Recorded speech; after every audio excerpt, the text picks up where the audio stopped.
Isang napakasolid na panalo ang ipinakita lang PLDT high-speed hitters matapos nilang dominahin ang Galleries Tower High Risers sa straight sets na 25-18, 25-22, 25-17 sa All-Filipino Conference ng Premier Volleyball League. Sa loob lamang ng 73 minuto, malinaw na ipinakita ng PLDT kung bakit sila isa sa mga pinakamalalakas na contenders ngayong conference. Sa analysis ng laban, dalawang bagay agad ang lumutang, firepower sa opensa at control sa net. Mula pa lang sa unang set, kitang-kita na ang plano ng PLDT. Ginamit nila ang kanilang malalakas na wing spikers habang sabay na pinahirapan ang Galleries Tower sa pamamagitan ng matitinding blocks sa gitna. Pinangunahan ang opensa ng import-like performance ni Savvy Davison na nagtapos ng 21 points sa laban. Halos bawat pagkakataon na maayos ang reception ng PLDT, siya ang pangunahing target sa atake at karamihan sa kanyang mga palo ay nahirapang depensahan ng high risers. Sa kabilang banda, malaking tulong din ang presensya sa gitna ni Mika Reyes at Majoy Baran. Ang dalawang middle blocker na ito ang nagbigay ng matinding problema sa atake ng Galleries Tower. Maraming beses nilang napilit ang mga spikers ng high risers na baguhin ang kanilang palo habang nasa ere na nauwi sa errors o madaling depensa para sa PLDT. Sa kabuuan ng laban, lumamang ang PLDT sa halos lahat ng statistical categories. Sa attacks, lamang sila 43 kontra 37. Sa blocks, mas malinaw ang kanilang dominasyon 9 kontra 4 at sa service aces 6 kontra 1. Ibig sabihin, hindi lang sa opensa nangingibabaw ang PLDT, pati sa depensa at serbisyo ay kontrolado nila ang daloy ng laro. Sa set 1, sinubukan pang sumabay ang Galleries Tower sa simula, pero nang makabuo ang PLDT ng isang 5-point run para maging 21-14, doon na tuluyang nabasag ang momentum ng high risers. Dagdag pa rito ang ilang service errors ng Galleries Tower na lalo pang nagpahirap sa kanilang paghabol. Pagdating sa set 2, dito nagkaroon ng konting drama. Nakalamang pa ang Galleries Tower ng 16-13 na nagbigay ng pag-asa na baka makapagpilit sila ng extended match. Pero tulad ng isang veteran team, hindi nagpanik ang PLDT. Unti-unti nilang binalik ang momentum hanggang umabot ng 24-20 ang score. Kahit nakapuntos pa ang Galleries Tower sa huling sandali, isang malakas na palo mula kay Kim Davison ang tuluyang nagselyo ng set at nagbigay ng 2-0 lead sa high-speed hitters. Sa set 3, dito na tuluyang ipinakita ng PLDT ang kanilang composure at experience. Nagpatuloy ang kanilang matibay na depensa sa net, lalo na sa mga crucial blocks ni Reyes at Alea Malalwan laban kina Erica Ragas at Cams Victoria.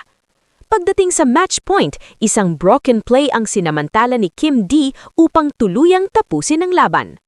Isa pang mahalagang factor sa panalo ng PLDT ay ang mahusay na orchestration ni setter Kim Fajardo. Nagtala siya ng 15 excellent sets at 3 points, dahilan para tanghaling best player of the game. Ayon sa kanya, malaking bagay ang communication, trust at energy ng team, mga bagay na hindi madaling ituro pero mahalaga sa loob ng court. Sa panalong ito, umangat ang PLDT sa solo lead ng standings na may 6-1 record, nalampasan nila ang kanilang sister team na Signal HD Spikers at nananatili silang nasa unahan ng matinding karera kasama ang Creamline Cool Smashers. Para naman sa Galleries Tower, ito na ang kanilang ikatlong sunod-sunod na pagkakalo kaya bumagsak sila sa 2-5 record at nasa ika-9 na pwesto sa liga. Wala ring player mula sa high risers ang umabot ng 10 points sa scoring, indikasyon kung gaano kahirap makalusot sa depensa ng PLDT. Gayunpaman, hindi pa tapos ang laban para sa Galleries Tower.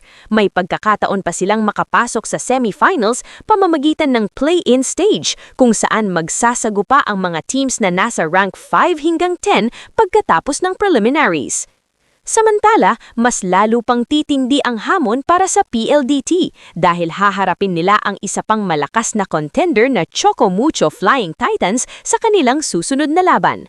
Kung magpapatuloy ang ganitong klase ng laro, solid na opensa, matibay na depensa, at mahusay na team chemistry, malinaw na isa ang PLDT sa pinakamalalakas na kandidato para sa championship ngayong conference. At para sa mga volleyball fans, siguradong exciting ang susunod na laban habang papalapit ang playoffs. Ano ba problema mo? Sinubid-sabid ka pa. Paano ang warm-up? Nag-warm up na ako kanina. Oh, sipag. Gusto mo, bro? Bro? Alam ni Pops yan. Oh. Pawis na ako kanina. Oo. Ano chismis? Ano chismis sa inyo? Chismusa. Ha? Ang chismis daw. Anong chismis sa Ilonggo? Ano? Gossip. Yung isa, other term. Other term? Other term. Ay, data gathering. Pababay na si Ethan. Baba na, Ethan!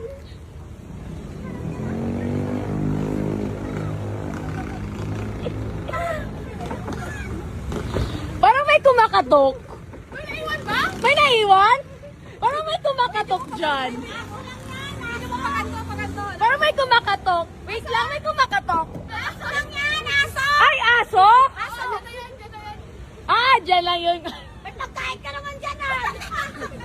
May flashlight yung dog. Ay! Ibang dog to! Ba't may flashlight yung dog? Ala na, wala na yung susi. Eh, nasuffocate. Let's see.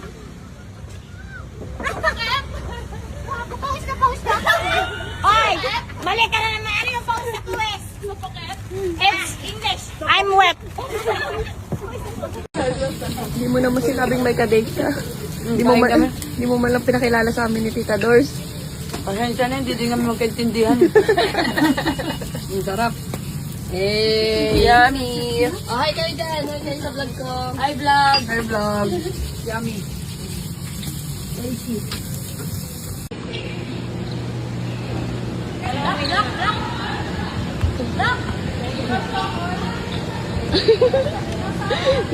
Naglaro yung mga midget. Midget. Oh.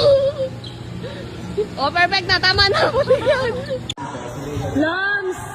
I know you miss me. I miss you. Lams! I know you miss me. Kiss, kiss mo ah. Dito ka lang. Kulong mo sa CR. Sa akin ka lang ang bambu. Ate lang! Ikulong sa CR. Yan, sakalin na.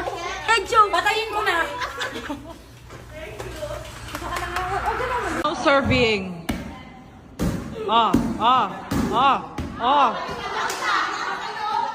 Outside pa din. You're... serve.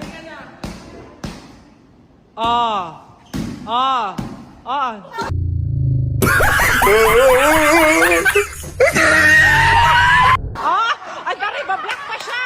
Bablock pa siya! Bablock pa siya! Bablock pa siya!